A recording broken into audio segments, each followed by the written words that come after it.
Shalom shalom, Yesu ashimwe, ndabaramukije mwese abazinduka tugasenga mu gitondo. Buri wese n'igihugu aherereyemo, shalom ndabashuhuje. Muri kumwe nanjye, Mame Ebenezer, karibu dusenge. Reka dusome Itangiriro, igice cya 16, umurongo wa 11, turageza ku wa 14.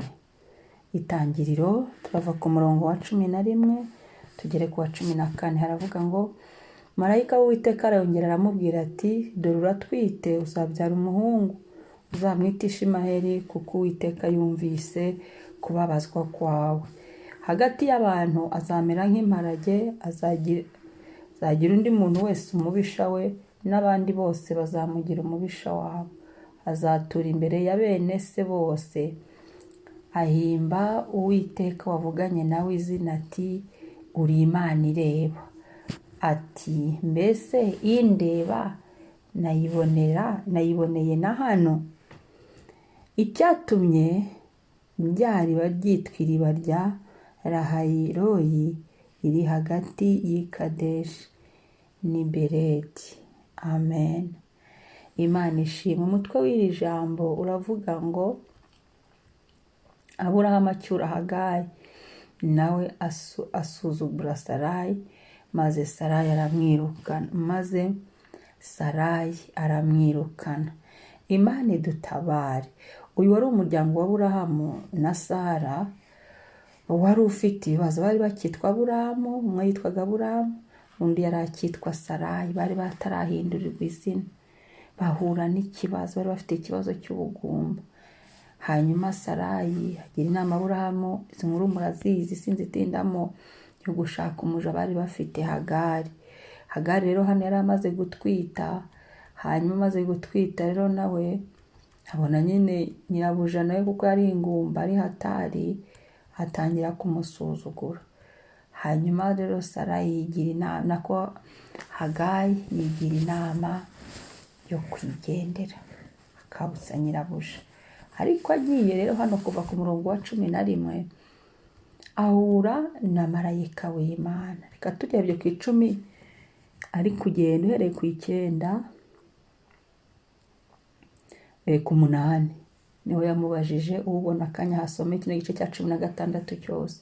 Aramubaza ati, Hagari umuja wa Sarayi, uravahe ukajyayo? Hano Hagari yari yigendeye. Aramusubiza ati, mpunze mabuja Sarayi. Kandi nibyo, yamusuzuguraga. Sarayi nawe ntiyabyihanganira. Marayika w'Uwiteka aramubwira ati, subirayo kwa nyokobuja, wemere ibyo akugirira byose. Ndagira nkubwire ko umuryango ni umuryango. Umuryango ni ikintu gikomeye imbere y'Imana. Hari igihe abantu basuzugura umuryango, cyangwa se ugasanga uri guta umuryango. Ariko ndakumenyesha ko, cyangwa se ndakwibutsa ko muri iki gitondo umuryango ni umuryango. Impamvu iri jambo narisomye ni ukugira ngo twibuke gusengera imiryango yacu. Ejo twasengeye umuryango nimugoroba, n'uyu munsi turasengera umuryango nimugoroba. Ndagira ngo iki gitondo wowe, ko turutse gusenga muri rusange, wowe wibande ku muryango wawe. Urebe ibibazo birimo. Niba utameze nk'umuryango wo kwa Aburahamu, nta bugumba, nta byaha birimo, ubyihane.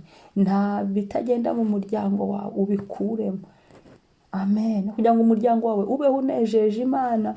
Kandi abamarayika bashinzwe umuryango wawe bajye bahaguruka. Ibyo kugarura babigarure. Hano Sarayi yari agiye, kandi yari umukozi wo kwa Aburahamu. Ariko marayika w'Uwiteka aramugaruye. Hari ibikwiye kugaruka by'umuryango. Hari ibyaducitse, hari ibyanze, ariko bigomba kwemera, kuko hagurutse ugahagarara imbere y'Imana ishobora byose, ugasenga, ukayihamagara, ugahendahenda Imana kubw'umuryango. Hari abapagani bakirimo batarakizwa. Ibyo byose ni ibintu byo gusengera. Nuko hano marayika ku murongo wa 11, marayika w'Uwiteka arongera aramubwira ati, dore uratwite, uzabyara umuhungu, uzamwita Ishimaheli. Imana imuha n'izina. Urubyaro rwacu Imana iraruzi. Tugasengera abana bose bavutse mu muryango wacu. Hari umuryango uvukamo, hari umuryango washatsemo. Aho mvuga bariho uza kwibanda usenga.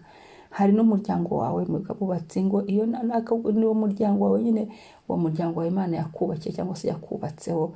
Iyo miryango Imana izayitobasa, kuko Uwiteka yumvise kubabazwa kwawe. n'Imana ibona ibibazo duhura nabyo mu miryango. Ntago yataye imiryango yacu, ni ukuri. Amen.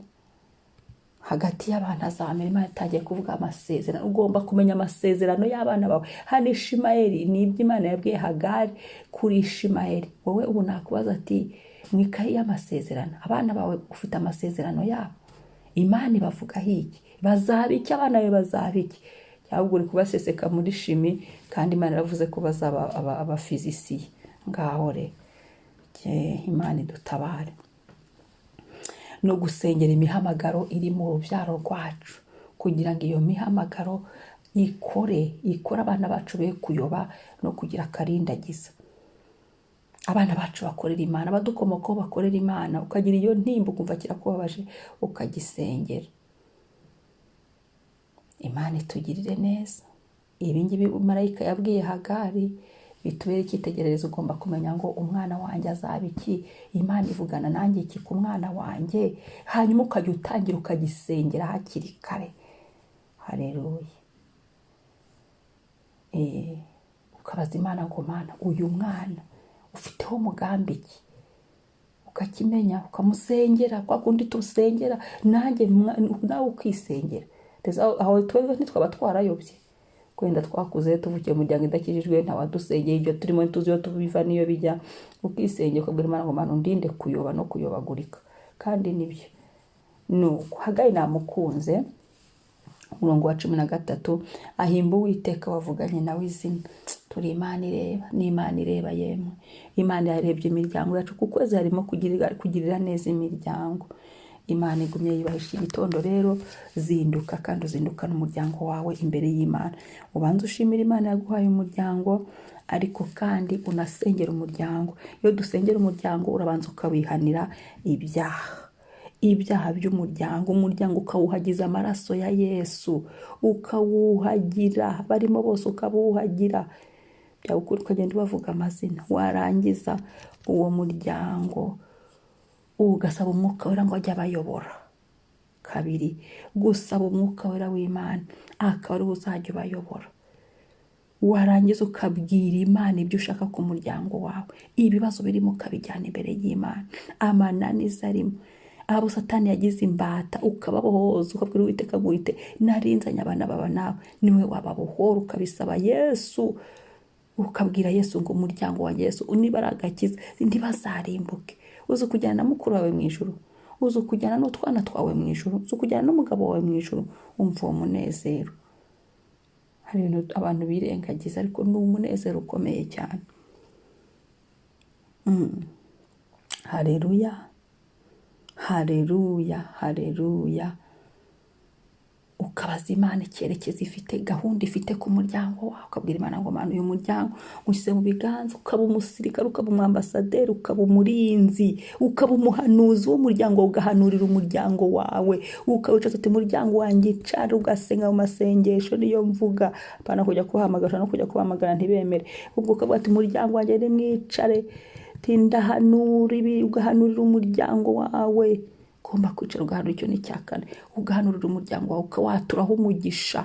Kwatura umugisha ku muryango, kwatura ibyiza, ukavuguruza ibibi byose atari n'abadayimoni n'ibindi byose byakozwe kera utaraza ngo uhagarare usenge, utarakizwa cyangwa yenda utaranavuka. Ukabisiba amategeko yabagenzaga yabarushye, ukayasiba, ukanyuzamo amaraso ya Yesu. Igikoropesho cy'amaraso ya Yesu ukagicisha mu muryango wawe, ukagicisha mu kirere cy'ubuzima bwanyu mu izina rya Yesu.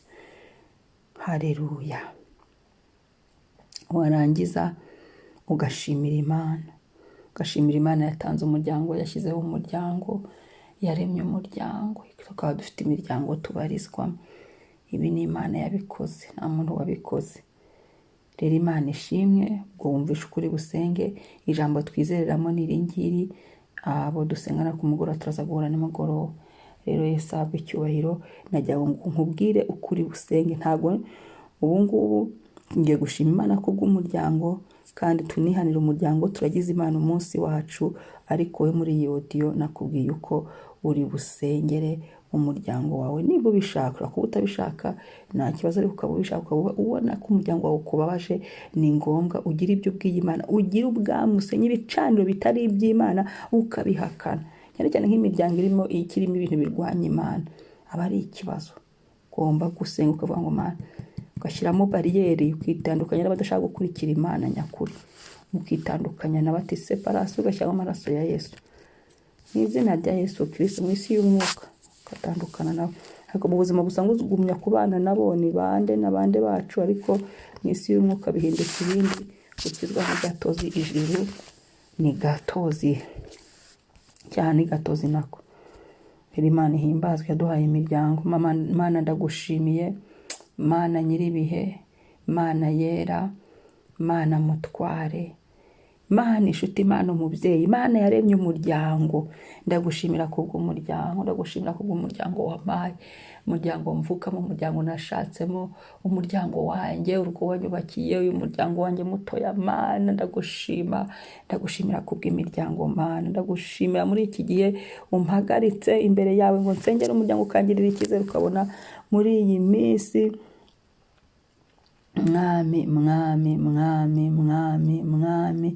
mwami Yesu Kristo, shimwa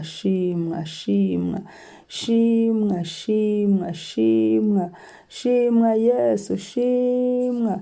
Icyubahiro kibi cyawe, izina ryawe nirihimbazwe mwami. Ndagukunda, ni wowe Mana. Ndagushimira ko waduhaye imiryango mwami Yesu, kubw'amaraso yawe Yesu. Ndasengera umuryango, amaraso ya Yesu nanyuremo, buri cyaha cyose gihanagurwe mwami. Ndihanye kubw'umuryango wanjye, kubw'uru rugo wampaye, kubw'uyu muryango Mana, kuba twubakanye n'aba bana, turi umuryango mwami, tubabarire. Amaraso Yesu anyure mu muryango nashatsemo, abababarire. Amaraso ya Yesu anyure mu muryango mvukamo, abavandimwe banjye, abana twabyaye, abana barimo mwami, bababarirwe, basaza banjye, barumuna banjye, bababarirwe mwami, kubw'imbabazi zawe. Imbabazi zawe nzicishije mu muryango wanjye mwami, kuri buri muntu wese amaraso yawe Yesu nyacishijemo, kuri buri muntu wese ababarirwe, amazina yacu yuhagirwe, imibiri yacu yuhagirwe, mu mwuka wacu wuhagirwe mu maraso yawe. Kandi ndasenze ngo umwuka wawe bayobore, uyobora buri muntu wese mwami muri uyu muryango. Abiyoboraga ndakwinginze, uzuza indangagaciro zikwiriye zizima, abagutaye bagarura, abapagani bampera agakiza mwami. Umuryango wanjye agakiza, batarakizwa bakumenye. Iyi miryango yacu turayisenye iki gitondo mwami. Reka ibi miryango wishimira, imiryango ukunda, imiryango ikora ibikunezeza mwami, mu izina rya Yesu Kristo. Kandi imiryango yacu mwami igirirwe neza nawe. Uyu munsi ndagushimiye ko wese bako tuzana imiryango yacu. Uyu munsi ushimwe ko uduhaye, ko uturemeye kugira ngo dusengere imiryango mwami. Ijwi ryacu ryumvikana imbere yawe kubw'imiryango. Buri saha yose uko umuntu wese agenda asenga, wumve gusenga kwacu kubw'umuryango mwami. Hari ibyifuzo dufite kubw'imiryango, ubisubize mwami. Imiryango yacu hari ayikeneye kubohoka, hari abarushya mu buryo byose mwami. Cyo ngukunda no kuri Elishadai, we wagiriye neza Hagayi, ukamugirira neza. Haleluya, urubyaro rw'ukaruvuga, ukarugirira neza. Nakuduhe kumenya icyo uvuga ku rubyaro rwacu mu gihe nk'iki, kugira ngo rutayoba, Satani atarurindagiza. Uduhe kumenya icyo ushaka ku rubyaro rwacu, uvugane natwe mwami. Ukingure tumenye, uduhe ubwenge mwami mu gihe nk'iki, ku rubyaro waduhaye kurera mwami, kugira ngo tugire imiryango ikwizihiye kunezeza. Natwe udufashe, turisenyeye, natwe ubwacu tuguhatuye nk'abambasaderi imbere yawe, tuba urugero rwiza mu miryango yacu. Utwuzuza imbaraga zo gufasha imiryango. Hari ahitunaniza, hari ahiturushya mwami. Imiryango ifitanye ibibazo bababarirane, suka imbabazi mu miryango, suka amahoro mu miryango mwami. Iyo Satani yari yarigaruriye mwami Yesu yitabara. Uyu munsi ubohora imiryango, uyu munsi uvugira imiryango. Mwuka wera w'Imana unihira imiryango. Umuryango wanjye unihira imbere yawe Mana. Uru rugabo tuva indimu banihira aho nashatse mwami. Uniha iminiho itavugwa kubw'umuryango. Twakiriye gutsindishirizwa ku miryango, twakiriye umugisha w'umuryango, twakiriye amahoro, ubuntu wamanuye kubw'umuryango turabwakiriye. Uyu munsi uganze, aho turi bujye hose ugendane natwe. Amaraso Yesu adutwikire ku misozi yose Yerusalemu. Utugote mu nzira zacu zose mwami. Uwiteka uduha umugisha, Uwiteka uturinde, Uwiteka uturebe neza, Uwiteka uduha amahoro, Uwiteka utugirire neza muri byose. Amen. amen. Umunsi mwiza, Yesu abarinde. Ntibibajye gukora subscribe cyangwa se sabone, kandi tunasangize n'abandi.